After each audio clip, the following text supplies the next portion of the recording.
안녕하세요. 2021년 8월 15일 광복절입니다. 지금으로부터 76년 전인 1945년 8월 15일 일본이 미국에 항복했죠. 우리는 광복절입니다.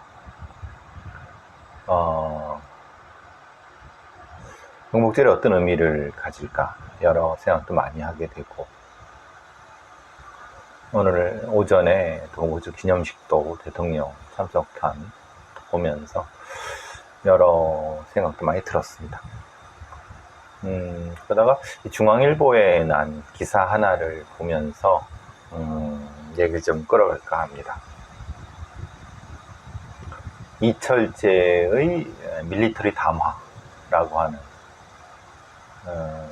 그런 기사인데요. 이철재가 어떤 사람인지는 잘 모르겠지만, 여기 스펙 양력 정도에 있지만, 주요 내용은 아마도 일본이 왜 패망하게 됐는가. 전적으로 이제 일본 내부적인 문제에 대한 얘기를 하면서 우리한테 반면교사로 삼을 수 있는 여러 것에 대해서 얘기하고 있습니다. 다른 존재의, 우리 외부 존재의 실패 혹은 어떤 경험을 통해서 우리가 배우고 반성하면서 배우는 것은 우리의 성장을 위해서 개인이든 국가든 사회든 굉장히 중요한 일이라고 봅니다. 이 글에서도 그렇지만 여러분이 일반적으로 알고 계시는 일본의 패망 부분에 대해서는 여러 상식을 많이 가지고 계실 테니까 몇 가지 측면에서 주요하게 보는 것은, 일본은 미국을 몰랐다. 그리고 일본은 일본 스스로도 몰랐다. 즉, 일본은 러일전쟁, 청일전쟁에서 이기면서 작은 공간, 작은 어떤 국지적 권역, 소위 말하는 동아시아나 동남아시아 그 부분에서 자기 비슷한, 아니 자기보다 못한 이런 국가나 군대, 이런 데들은 쉽게 요리를 해왔지만 그것을 통해서 자신감을 얻고 그런 것은 좋은데, 문제는 그보다 더 큰 적, 더 큰 상대에 대해서 잘 몰랐다.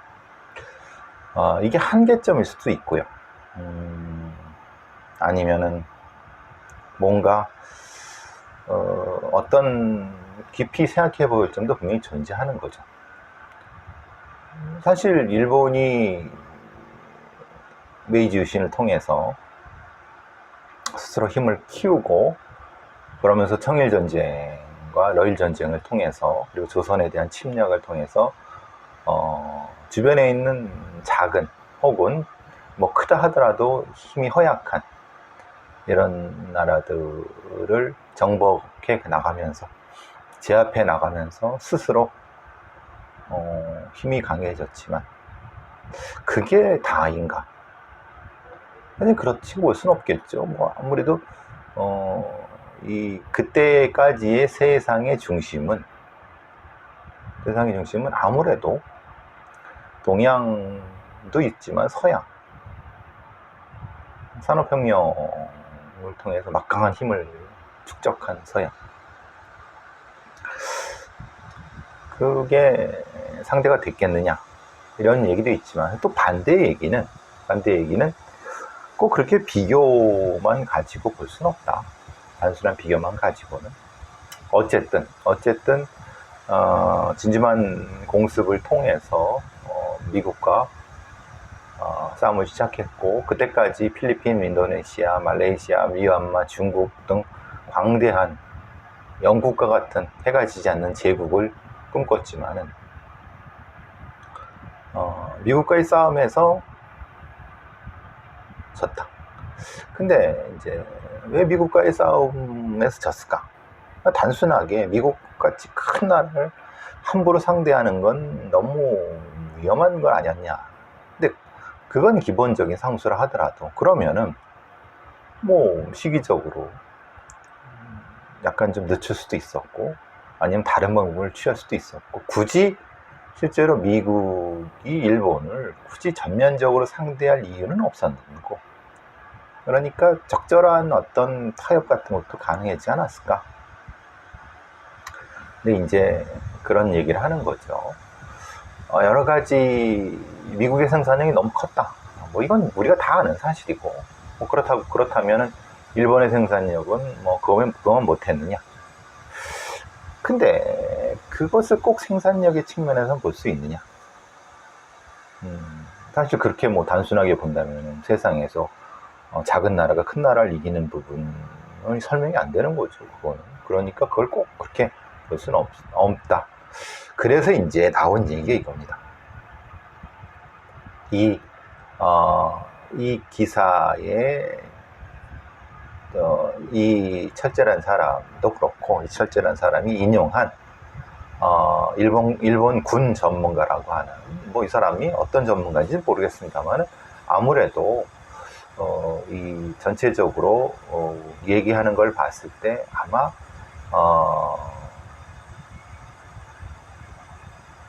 2차 대전 때 일본 육군 대신 비서관을 지냈던 하야시 사부로의 비망록 태평양 전쟁의 지상전, 이런 얘기를 하는 것 같아요.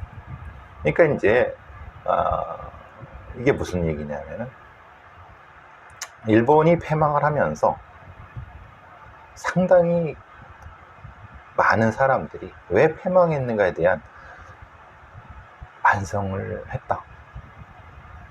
많은 연구도 했고, 어떻게 보면 되게 당연한 거죠. 그렇게 패망했으면은 그것을 연구하지 않는 건 더 이상하죠. 그렇지 않습니까? 원래 일본 말로 된 참모본부 육군대요, 뭐 일본군의 패인 등등등.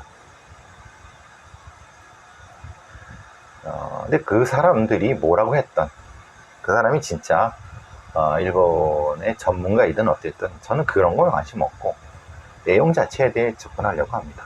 내용이라고 하면, 우리가 일본군이 굉장히 군기가 세고 뭐 아주 그냥 잘 훈련된 이런 군대라고 생각하지만은 사실은 그렇지 않다. 즉 실제로는 신상필벌이 무너졌다. 소위 말하는 당나라 군대다. 이런 얘기를 하는 거예요. 또 우리가 알고 있는 일본군에 대한 뭐 그냥 막 가미가제 특공대부터 시작해서 천황에 대한 충성을 통해서 막 그냥 자살하고 막 목숨을 다 바치고 막 이런, 거의 뭐 광기 어린 전쟁광 이런 얘기인데, 그렇게 보지만 실제로 일본 자체 내에서 일본의 패망을 연구했던 일본 내부의 전문가들은 그렇게 안 본다. 즉 실제로 일본군은 겉에서 보기보다는 당나라 군대였다. 즉 신상필벌이 무너진, 즉 잘한 사람한테 상을 주고 못한 사람한테 벌을 주는, 이것이 완전히 무너진 군대였다, 이거죠. 그리고 실제로 통제도 안 되는 군대였다. 지금 말하자면 원래 1931년도에 만주사변을 일으키는 이 계기가 된 관동군 철도 폭파 사건부터 시작해서 여러 가지, 소위 말하는 이 만주사변 같이 만주의 진출 침략하는 계기가 되는 것도 우발적으로 뭐 얘기가 되고 있지만, 실제로는 잘 준비돼서 아주 잘 계획된 상태의 어떤 침략이 아니었고, 어떤 영웅주의자, 소영웅주의자들의, 그게 이시하라 간지라든가 뭐 이런 최고 사령부의 재가도 없이 독단적인 군사적 행동이었다. 그 정도로 통제가 안 되는 군대였는데 어떻게 이길 수 있었냐. 근데 실제로는 이미 일본군은 만주로 침략을 해갖고 점령할 계획을 세우고 있었지만은 아직 준비가 안 된 상태였고, 그러는 과정에서 만주에 출병을 하게 되고 침략을 하게 되고, 그러면서 잘 보시면 아시겠지만은 좀 잘 준비가 된 침략이었다고 하면은 빠른 시간 안에 효과적으로 만주 쪽을 점령하고 그리고 본토 쪽으로 진격할 수 있었을 거예요. 그런데 사실 생각해 보시면 만주국으로의 침략부터 시작해서 여러 가지 사실 그렇게 효과적이진 않았어요. 그냥 효과적인 것처럼 보일 뿐이었죠. 거기에는 뭐 한국 조선 독립군을 비롯한 여러 세력들의 견제라든가 아니면 또 중국 공산당군의 견제라든가 이런 것도 있었지만, 실제로는 30년대에는 그렇게 중국 공산당군이 정비가 잘 안 돼 있었거든요. 독립군도 사실은 일본의 정규군을 맞아 싸우기는 너무 힘이 붙였고, 실제로 뭐 1930년 40년 넘어가서 스탈린의 군대에도 그렇게까지 전면이 정비된 군대는 아니었어요. 그러니까 어떻게 보면은 잘 계획되고 잘 조직된 형태의 일본군에 의한 정규군에 의한 침략이 만주에 있어 이루어졌다고 하면은 역사는 바뀌었겠죠. 근데 실제로는 24단, 조선의 주둔에 있던 24단이 함부로, 그러니까 만주에서 사변이 일어나니까, 그러니까 충돌이 일어나니까 천황의 대본영의 재가도 없이 바로 병력을 만주로 이동시켜 버렸다는 거예요. 이런 군대가 있나요? 어디 최고사령부, 합동참모본부, 아니면은 적어도 군통수권자인 뭐 천황까지는 아니라 하더라도 총리 대신 아니면 어떤, 그럼 이것은 결국은 뭐냐. 그래서 그 뒤에 다른 많은 사가들이 하는 얘기는 일본의 군부가 실제로는 전쟁을 하고 싶었고, 그래서 미리 전쟁의 빌미를 마련하기 위해서 단독 행동을 한 거다. 그래 결국은 그렇게 되면서 어쩔 수 없이 일본군, 미적거리던 일본 군부가 결심한 것이 아니냐. 근데 왜 미적거렸느냐. 어차피 중국 침략은 기정사실화 됐던 거고, 여러 가지 치밀한 작전을 짜야 되는, 그리고 시기적으로도 안전한 보급로라든가 확보되고 병력도 보강을 해야 되고 해야 되는데, 실제로는 그거 준비가 안 된 상태에서 치고 올라가는 상태이기 때문에, 다시 생각해 보십시오. 중국 반칙을 얼마나 넣었습니까? 그게 얼마나 많은 병력이 필요할지도 모르겠고, 또 점령한 다음에 뭘 해야 될지도 또 준비가 돼야 되는 건데, 어쨌든 결국은 이 책의 그 내용도 그렇고 이 기사의 내용도 결국은 만주사변이 벌어졌지만 결국 그것은 소수의 군인들에 의한 독단적인 행동, 그만큼 통제가 안 되는 일본군, 관동군, 최강이라고 하는 관동군이라고 하지만 실제로는 그것은 일종의 환상. 생각해 보십시오. 뭐 만주 지역에 제대로 된 군대가 있었으니까. 조선 독립군이라든가 일본, 중국에 있는 정규 군대는 이미 다 본토에서 내전 치르기 바빴고, 아니면은 여러 가지 준비가 안 된 상태였었고, 거기다가 이 러시아 쪽에 있는 당시는 소련이었겠죠. 뭐 정비가 됐겠습니까? 어느 정도 뭐 그런 어떤 정규군을 맞닥뜨리기 힘들었죠. 그러니까 지들은 뭐 최강이라고 하는 소위 말하는 자만심에 빠져서 결국은 그냥 쉽게 예전에 조선 독립군이라든가 의병들 소탕하듯이 그렇게 접근을 했겠죠. 결국은 자만심.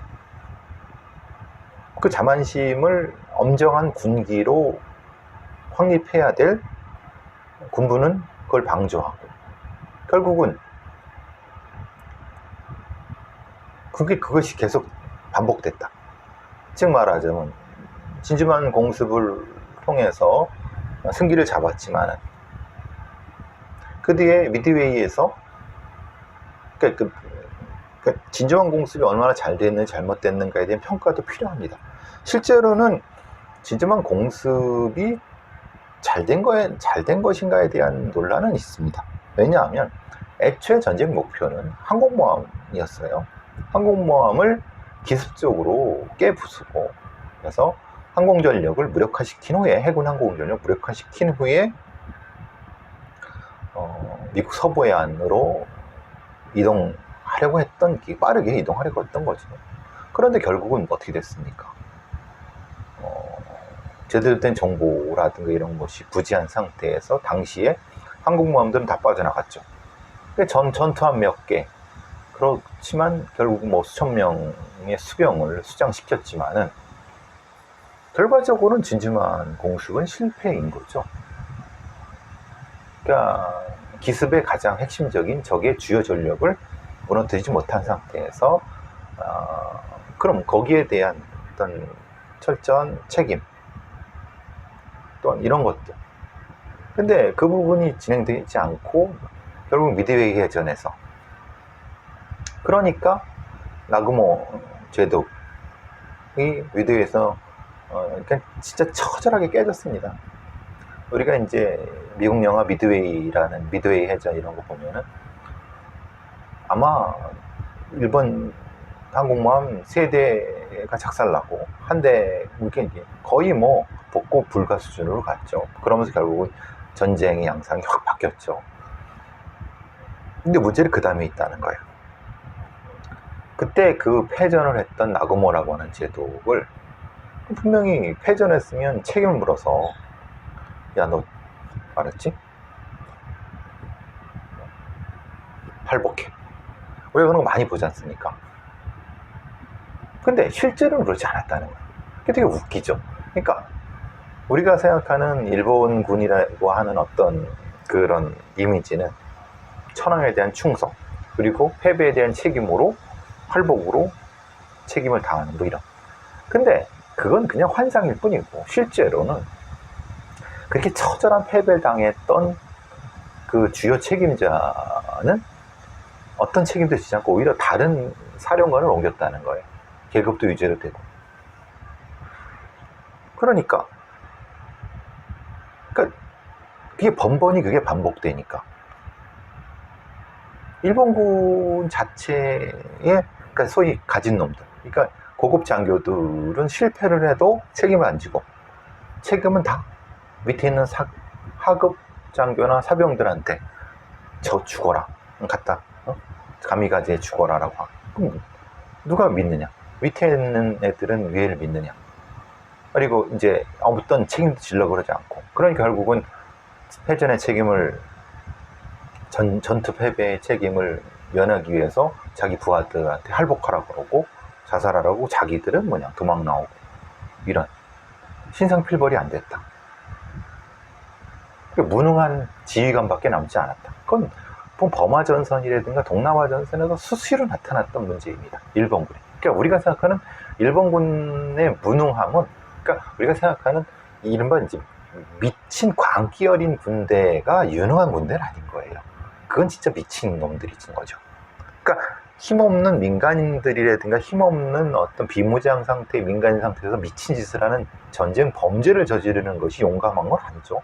그건 진짜 미친 짓이죠. 그 미친 놈들만 존재하는 군대가 자기보다 화력이 더 세고 훈련이 더 잘 돼 있는 군대를 이길 수 있느냐? 말도 안 되는 거죠, 사실은. 그렇지 않습니까? 그러니까 일본 애들은 2차 대전을 패망하면서 그거를 많이 깨달았던 거죠. 사실은 깨달아야죠. 그 정도로 처절하게 지면서 깨달지 않으면 그게 더 바보죠. 근데 반대로 이랬다는 거죠. 진주만에서, 사실 진주만의 공습을 당한 그 책임을 물어가고 당시 함대사령관 허즈번드 킴벨, 일군사령관 월터 쇼트를 강제선역, 그것도 수모, 그러니까 별 4개에서 별 2개로 수모를 주면서, 그렇죠? 근데 자결 같은 거 이런 거 용납하지 않고 재판을 통해서, 공개 재판을 통해서 강등시키면서 엄정하게 책임을 묻었다. 최고위급 장교. 미국의 대장은 지금도 51명밖에 안 됩니다. 그리고 실제로 그 전쟁의 사령관을 이렇게 강등시키는 예는 전 세계적으로 드물죠. 근데 그게 맞는 겁니다. 즉, 기습을 당했던 어쨌든 간에 전쟁의 책임, 전투에 패배한 책임이 있으면 거기에 따른 책임을 은근히 물어야 되는 거죠. 근데 우리는 거꾸로 해왔던 거예요. 일본 군대들은 철저하게 패배한 사람, 이렇게 전투에서 패배한 사람들 할복하고 뭐 그랬다고 생각하고, 미국 그 장교들은 허술하게 어슬렁슬렁 하면서 그런 것도 안 했다고 생각했는데 절대 아니다. 정반대입니다. 그러니까 어떻게 보면은 물론 이제 나중에 메가더의 문제도 있고 그렇지만, 적어도 2차 대전 초기라든가 중기쯤 되면서까지는 이런 문제가 분명히 일본과 미국의 내부적인 문제에서는 분명히 미국이 이길 수밖에 없는 상태였다 라고 하는 논리가 성립이 되는 거죠. 거기다가 아까 제가 2번째 말씀드린 부분인 거죠. 일본 군들은 이제 제대로 된 어떤 전쟁 전술, 소위 말하는 이 큰 전쟁과 작은 전쟁 이런 것들을 제대로 경험해 보지 못했고, 사실 그거는 그럴 수밖에 없었던 거로 생각해 보면은 자기들이 상대한 전쟁이란 게 조선에 있는 뭐 무기도 변변치 않은 그런 의병이나 독립군 정도였으니까 그건 뭐 정규 전쟁이라고 할 수도 없고, 해봤자 이제 뭐 청일 전쟁이지만 청나라하고의 전쟁도 제대로 된 무기를 가지고 있는 애들도 아니었고, 러일 전쟁이야 대부분 뭐 이제 해전으로 이루어졌고, 그것은 대부분은 러시아의 무능함 때문에 벌어졌던 패전이기 때문에, 그럼 제대로 된 전쟁을 해본 적이 있느냐? 그러니까 미국과 싸우기 전에, 그리고 영국하고 싸우기 전에, 그러니까 제대로 규모가 있는 전쟁을 해본 적이 있었을까? 그것이 대해서 이제, 그래서 결국은 항상 했던 것이 착검 돌격. 말하자면 소총에다가 검을 끼워놓고 돌격해서, 물론 그게 효과적일 때도 있죠. 그런데 상황에 따라서 화력이 굉장히 우세한, 말하자면 기계화된 기관총으로 중기관총을 무장하고 화력이 센 데에다 그 미친 짓을 하느냐 했다는 거예요. 계속. 그러면은 왜 그랬을까? 그럼 결국 아까 말씀드린 것처럼 제대로 된 장교, 지휘관들이 그 전투에 대한 제대로 된 어떤 전술을 피기도 전에 무능한 바보들이 지휘관으로 있었기 때문에 그렇게 된 게 아니냐, 이런 귀결이 될 수도 있는 거죠. 또 일본군, 중국 전선에서 중국 침공이라든가 완주 침공에서 제대로 된 어떤 권역에 있어서 큰 규모의 전쟁도 해보지 못한 상태에서 그냥 소규모화된 전쟁으로 밀어붙여 갖고 대충 상대방이 무너져주는 이런 정도에서 중국군을 깨부수는 정도의 전쟁만 했고, 나머지는 뭐 방심하고 있던 필리핀이라든가 뭐 저쪽 동남아 쪽 영국군들, 사실 영국군들은 주력이 어디 있었습니까? 유럽 전선에 있었죠. 그러니까 뭐 사실 주력이라고 볼 수도 없는 군대였었고, 미군도 뭐 어쨌든 개전 초기에는 정비가 안 됐던 거기 때문에, 그러니까 결국은 뭐냐면 이 책의 저자나 기사도 마찬가지예요. 일본은 제1차 세계대전에서 근대적 화력을 경험해 못했고, 근대적인 어떤 화력에 의한 전투와 전쟁을 경험해 보지 못했고, 작은 전쟁에서 조금 이기다 보니까 간이 커진 거죠. 그걸 하면서 이제 스스로 뭐가 됐냐면, 황군은 최고다. 세계를 정복할 수 있다라고 합니다. 근데 이제 그럼 이렇게 말씀하실 수도 있습니다. 아니, 우리가 징기스칸의 군대도 마찬가지 아니냐? 징기스칸의 군대도 역시 저기 몽고 평원에서 자기 있었고, 그걸 통해 세계 정복을 하지 않았냐? 그건 좀 다른 부분이다. 왜냐하면 그때는 산업혁명이라는 게 없었고 기계화된 그런 게 없었죠. 생각하기에 따라서는 다르지만은 징기스칸이 몽고 평원에서 기병들을 가지고 전쟁을 수행했지만 중국으로 넘어올 때는 여러 공성전, 산악전 이런 것들을 어떻게 수행했겠습니까?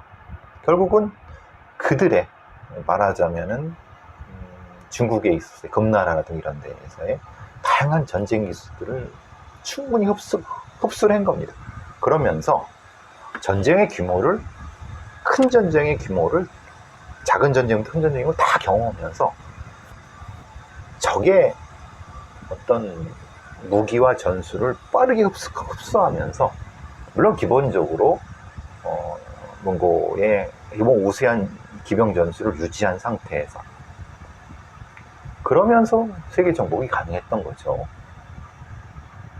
그러니까 그 부분을 일본의 참모본부 애들은 군국주의자들은 착각했을 수도 있지만은 사실 그건 착각할 수 있는 게 아니었던 게, 왜냐하면 기본적으로 일본의 그 지식인들이라든가 고급 장교들도 미국이나 유럽에 많이 뭐라고 하나, 여행도 가고 또 뭐라고 하나, 이런 것, 견습 같은 거 이런 것도 많이 갔습니다. 독일도 많이 갔고, 그러니까 잘 알고 있었던 거예요. 근데 잘 알고 있는데도 불구하고 실제로 경험해보지 못한, 그리고 아까 말씀드린 것처럼 소수 엘리트, 즉 소수 엘리트에 의한 전쟁 수행, 결국은 신상표벌이 안 된 그들에 의한 전쟁 수행, 어떻게 보면은 물론 이것은 뭐 그럴 수 있습니다.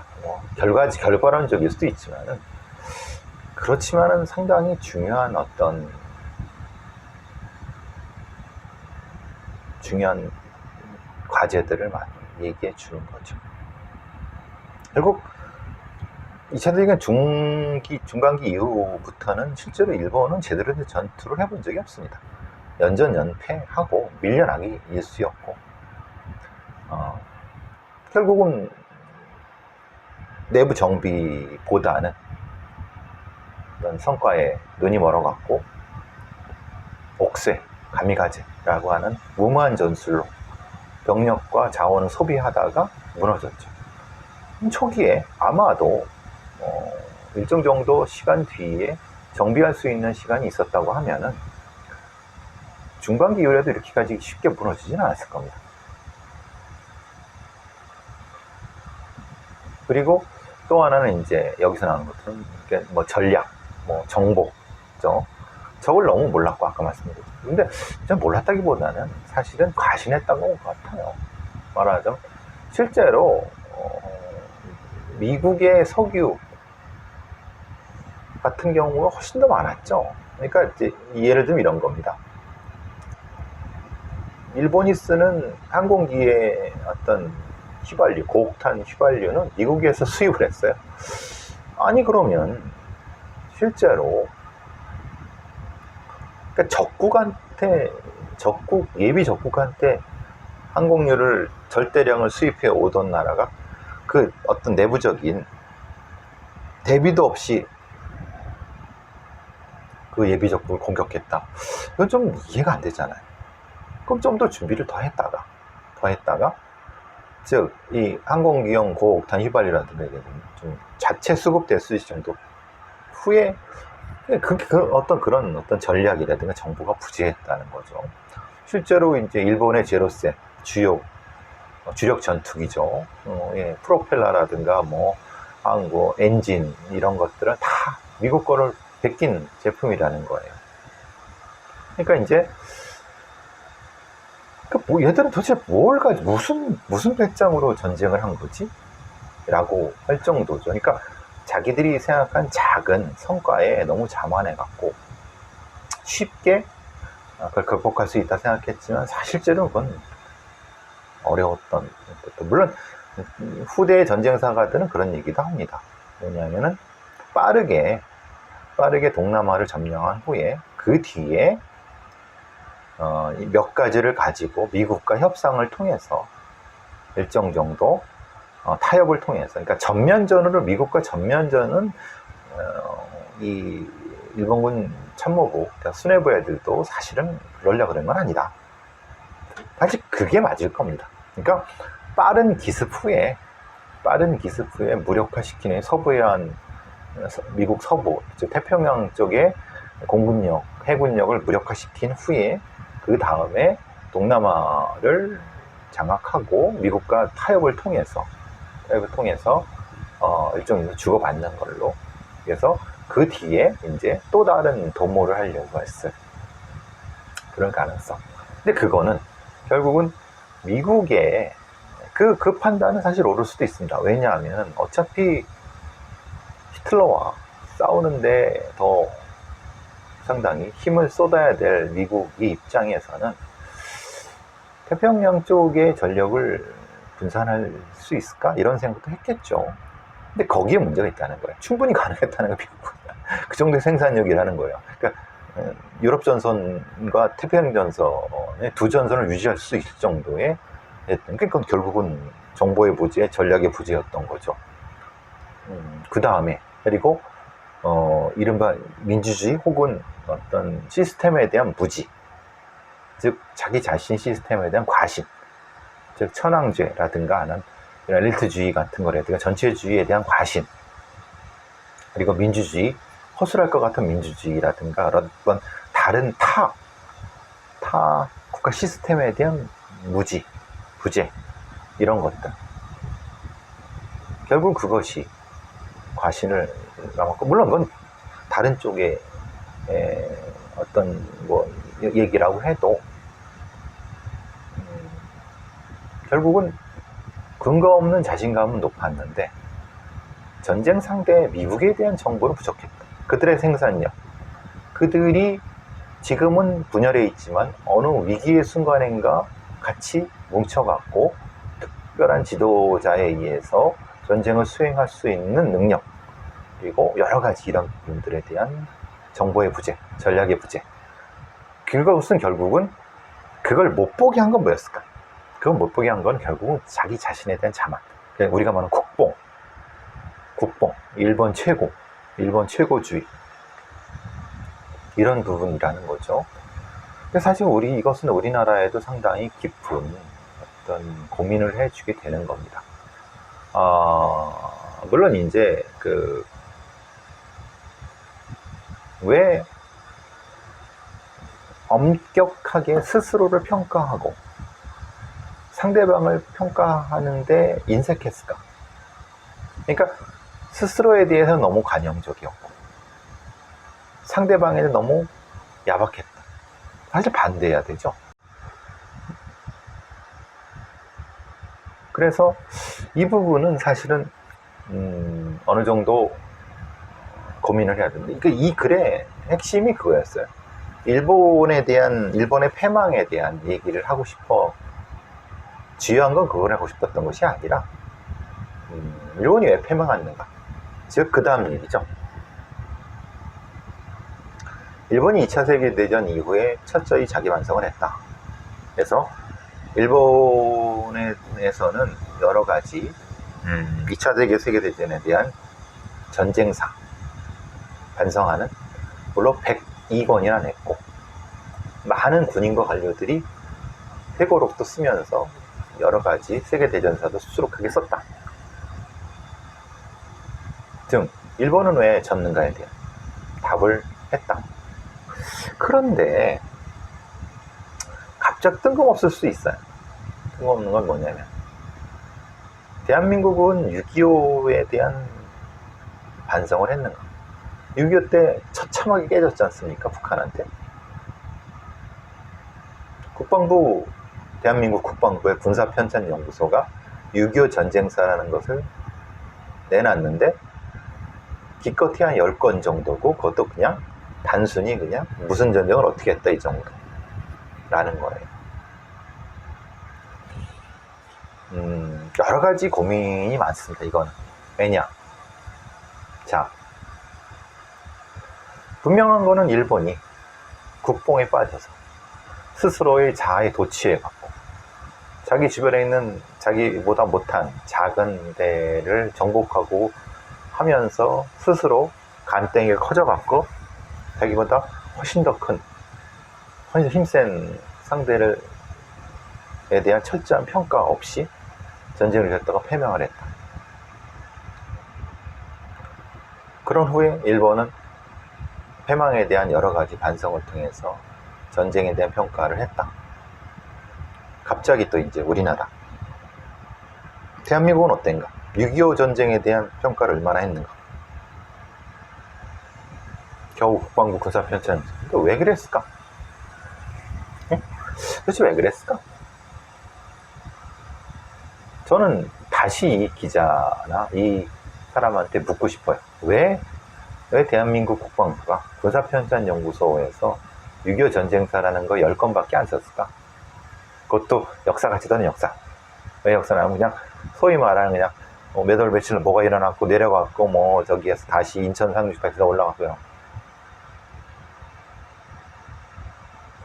자, 예를 들면 백선엽의 다부동 전투, 대구 거기서 북한 공산군을 끝까지 막았댔다.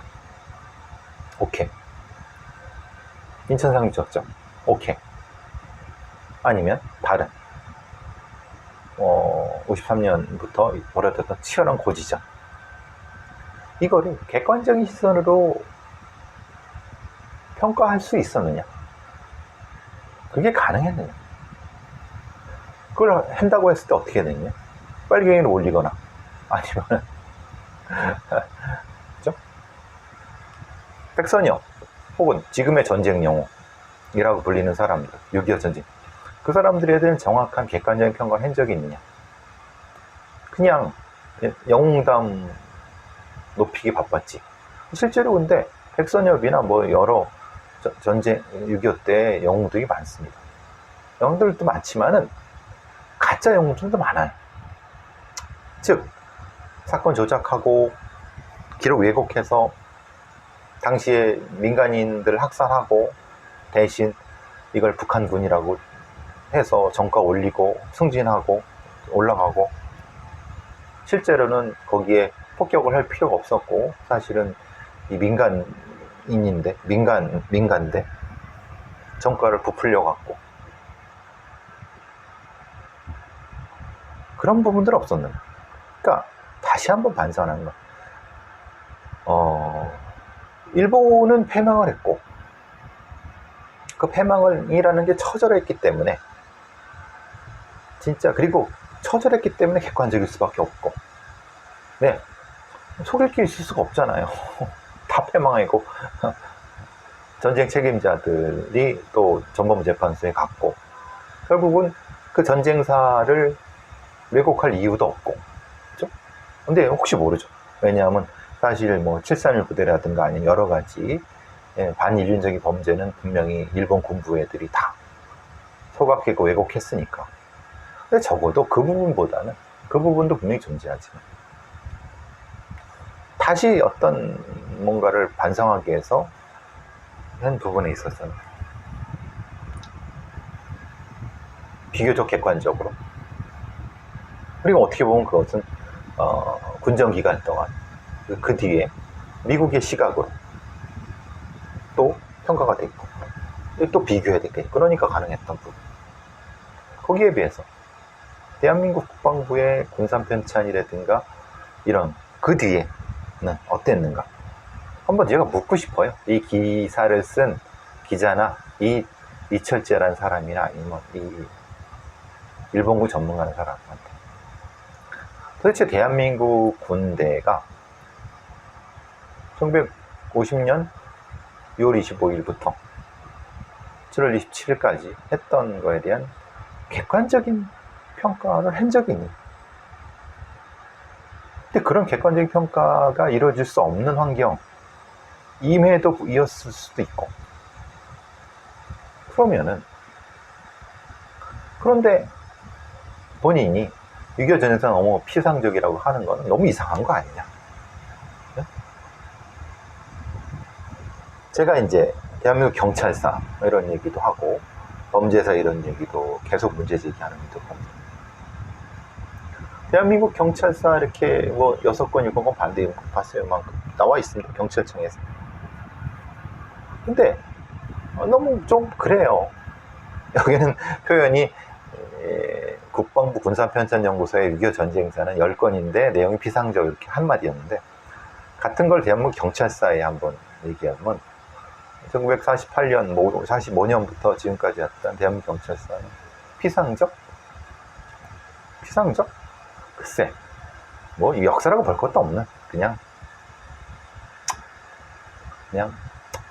그저 그런. 다시 말씀드리지만 스스로에 대한 명확한 반성. 무엇이 잘못됐는가? 진짜 6.25 때 왜 형편없이 북한군에 깨졌는가? 그리고 또 어쨌든 미군의 참전에, 유엔군의 참전에서 또 잘된 부분은 또 잘된 거고, 그 뒤에 또 이런 불에 대한 엄정한 형태의 평가가 있어 왔는가? 다시 얘기하면 지금 공군 부사관의 사건, 성추행 사건, 또 엊그제 해군 여군 부사관 사건, 그런 거 보면서 진짜 대한민국 군에는 신상필벌이 있는가? 근데 왜 없었지? 당연히 군사 쿠데타 했던 놈들이 정권을 잡았고 그러니까 그걸 제대로 하기 너무 어려웠던 상태에 있었어. 그럼 지금이라도 엄정한 평가를 통해서 해야 되는 거 아니에요? 그럼 경찰사는 해방 이후에 친일 경찰들, 친일 청산 안 됐어. 계속 뭐 이승만 정권, 박정희 정권 때 했었어. 지금은 어때? 지금은 제대로 되고 있나? 범죄에 대해서 쓰여지고 있나? 확신하지 못할걸요.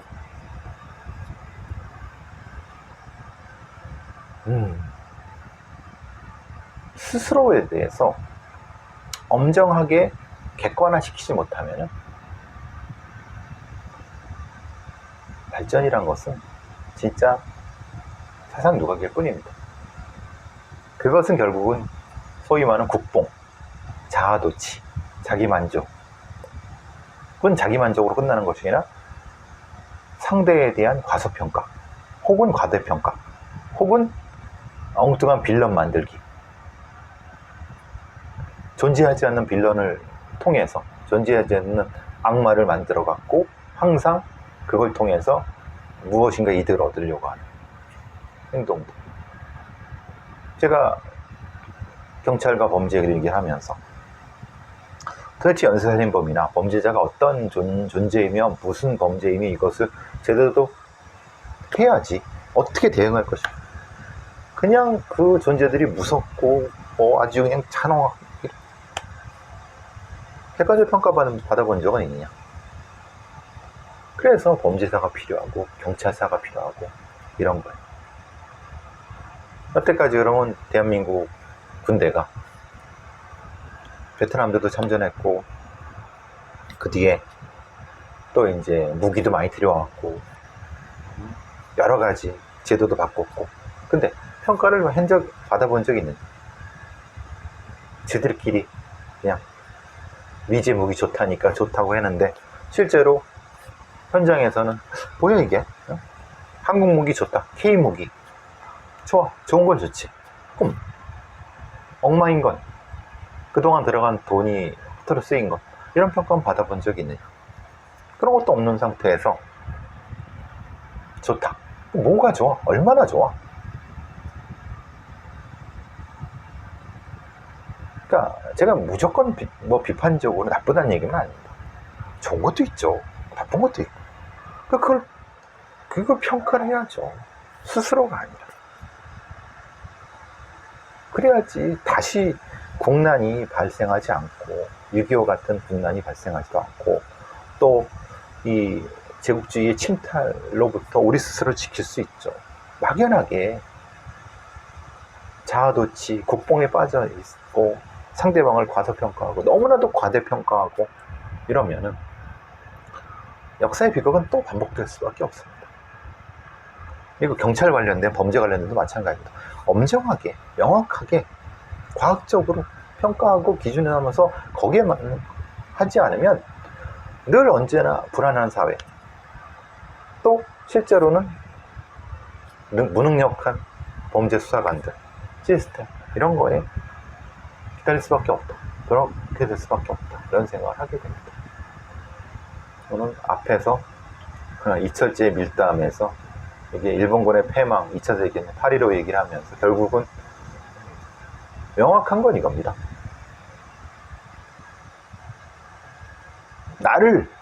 우리 스스로를 엄정하고 객관적으로 보고 그럴 수 있는 기준, 객관적인 기준을 가지고 그런 시스템을 마련했을 때 상대방도 역시 객관적으로 볼 수 있는 눈이 생긴다. 이것은 불변의 진리다. 이런 말씀을 드리고 있습니다.